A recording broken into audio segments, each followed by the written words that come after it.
Good morning students. बेटा आज हम लोग ने नेक्स्ट टॉपिक स्टार्ट करना है पिजन का, that is a respiratory system of the pigeon. ठीक है, तो respiratory system is basically divided into two parts, respiratory tract and respiratory organ. तो ट्रैक्ट में क्या है, रेस्पिरेटरी ट्रैक्ट में it is start from the external nares which are present on the base of the beak.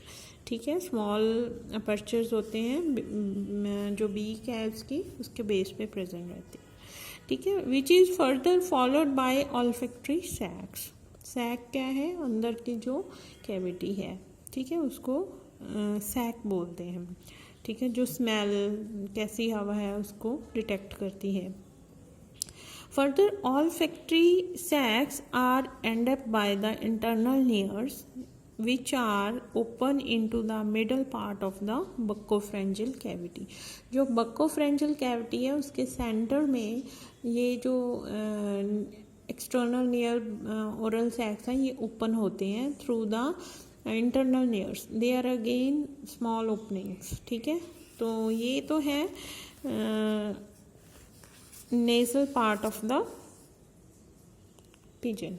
ठीक है, further buccopharyngeal cavity open into the trachea part through the या open into a larynx part through a opening known as the glottis.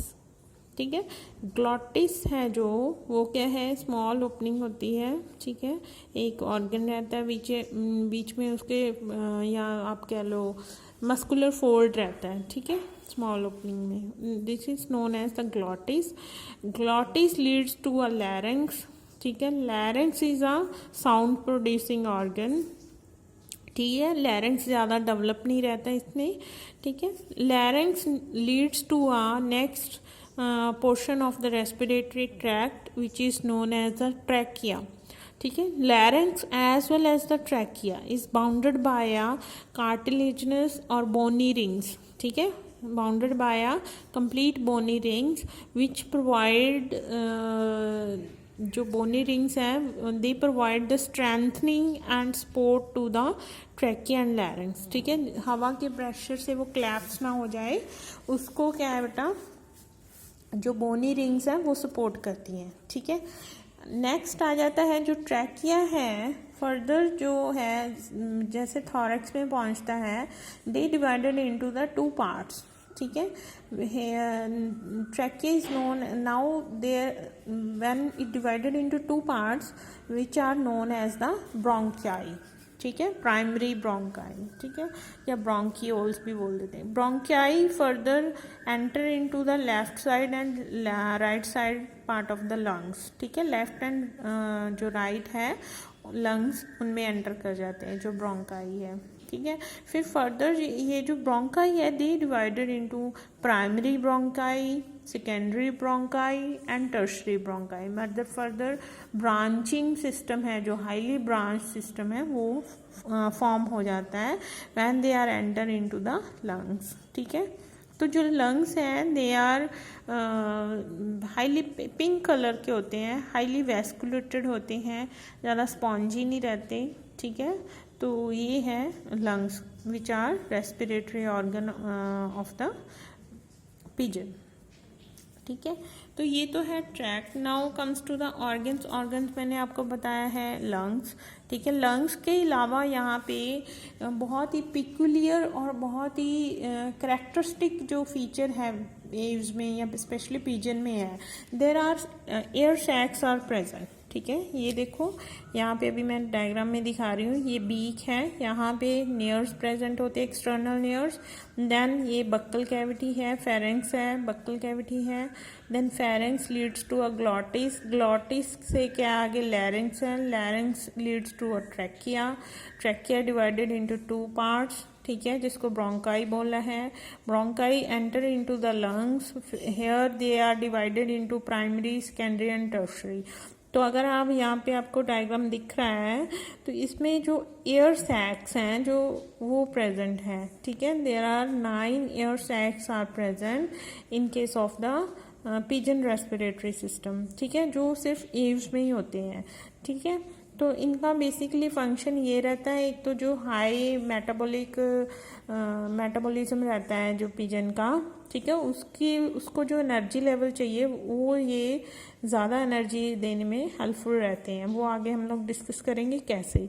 बाकी जो lungs का structure है, lungs हैं जो size है इसका बहुत छोटा रहता है in comparison to meat, they are incapable of to provide the enough energy to meet their metabolic activities, right? So उसके लिए ये एडिशनल जो ऑर्गन्स हैं, एयर सैक्स हैं, वो प्रेजेंट रहते हैं। एक सिर्फ मीडियन एयर सैक है, ये है, और बाकी के पेयर्ड 4 जो हैं पेयर्ड एयर सैक्स हैं, वो अभी मैं आपको नाम बता रही हूँ, आपने अच्छे से ये डायग्राम करनी है। फिगर है ये 9.17 ड्रॉ करनी है, लेबलिंग अच्छे से करनी है, प्रैक्टिस करनी है इसकी। तो फर्स्ट जो एयर सैक है वो है इंटरक्लेविकुलर एयर सैक, ठीक है, ये अनपेयर्ड एयर सैक है। फर्दर ये इंटरक्लेविकुलर एयर सैक है, आगे लेफ्ट एंड राइट साइड दोनों साइड फैल जाता है, क्लेविकुलर एयर सैक बनाता है, फिर एक्स्ट्रा क्लेविकुलर एयर सैक बनाता है, and finally it turns into the humeral air sac. ये एक ही है, ठीक है। आगे पेयर्ड एयर सैक, एक सबसे पहला पेयर्ड एयर सैक कौन सा आता है, सर्वाइकल एयर सैक, ठीक है। फिर आ जाता है नेक्स्ट आपका आ जाता है anterior and posterior thoracic air sacs, ये भी पेयर्ड है, ठीक है।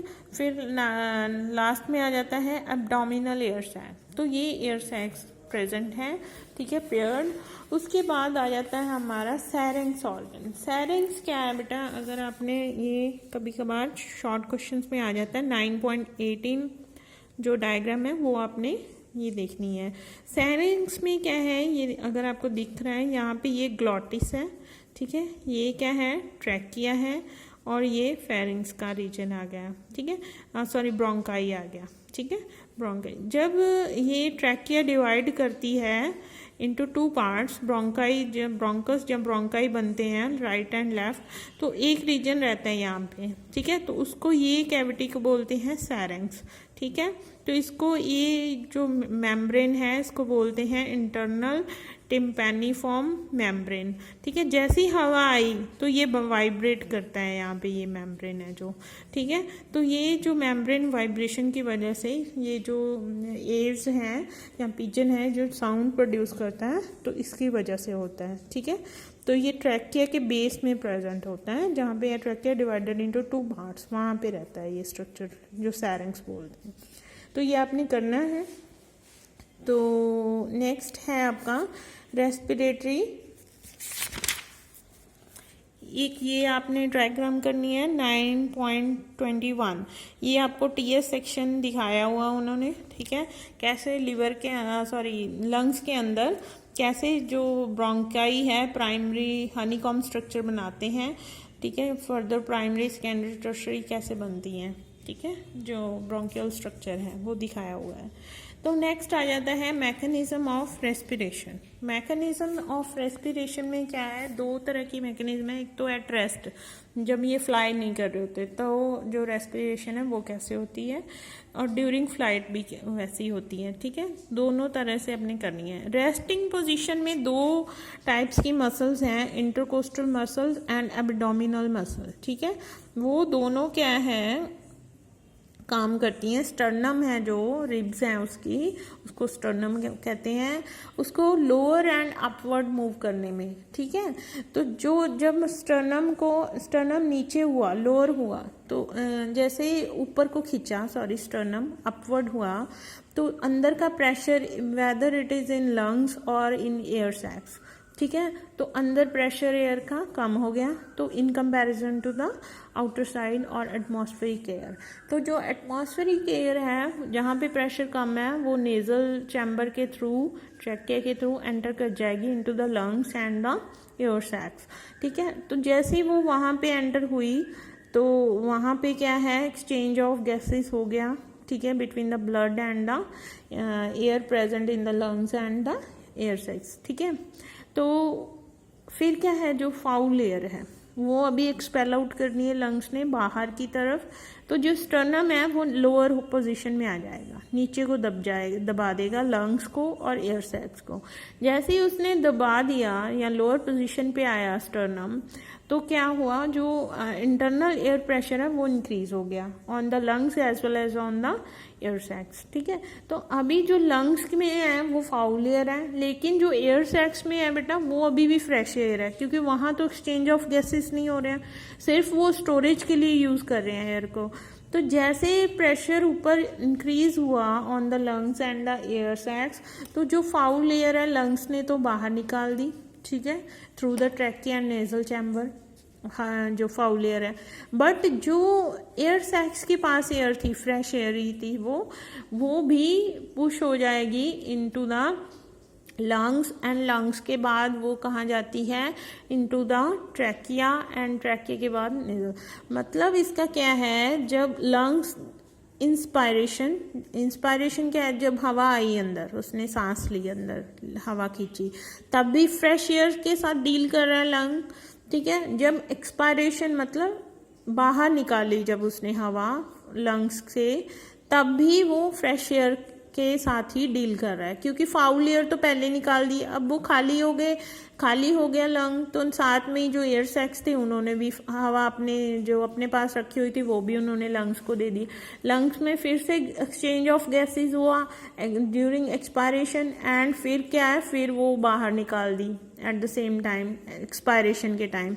तो लंग्स है दोनों टाइम, चाहे वो पिजन इनहेल कर रहा है हवा, चाहे एक्सहेल कर रहा है, ठीक है, दोनों टाइम वो फ्रेश एयर से ही फिल रहता है। ठीक है, वेरी शॉर्ट टाइम के लिए वो फाउल एयर को डील करता है। ठीक है, small portion of the exhaling, ठीक है, जब वो निकालनी होती है बाहर हवा, एक्सहेल करता है, तो शॉर्ट टाइम के लिए उसके पास फाउल एयर रहती है, अदरवाइज ज़्यादातर टाइम उसके पास फ्रेश एयर रहती है। इसी वजह से जो उसका मेटाबॉलिक रेट है पिजन का, ठीक है, उसको ज़्यादा एनर्जी चाहिए, क्योंकि उसने फ्लाई करना होता है, तो वो जो एनर्जी नीड है वो इसी तरह से पूरी होती है, क्योंकि exhaling time and inhaling time दोनों टाइम फ्रेश एयर रहती है लंग्स में, तो ज़्यादा एटीपी बनते हैं और एनर्जी नीड्स हैं जो उसकी पूरी हो पाती हैं।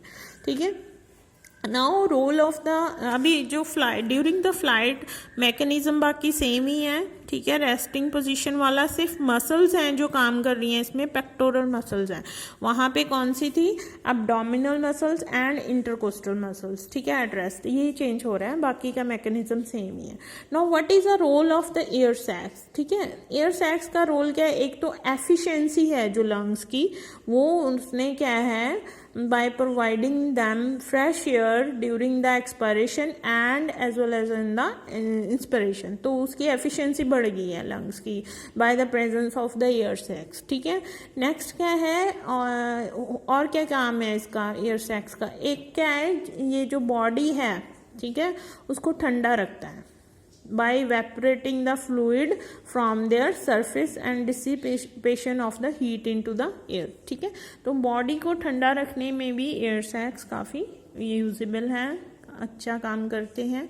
तो these all are the role of the air sacs in case of the pigeon respiratory system. तो आज के लिए इतना ही है। आपने फिगर जो करनी है, एक तो 9.21 ये जो दिखा रही हूँ मैं, ठीक है, और 9.18 है, एंड फाइनल फिगर है जो 9.17। ठीक है, तो ये अच्छे से आपने करनी है। आज के लिए इतना ही है। Thank you very much.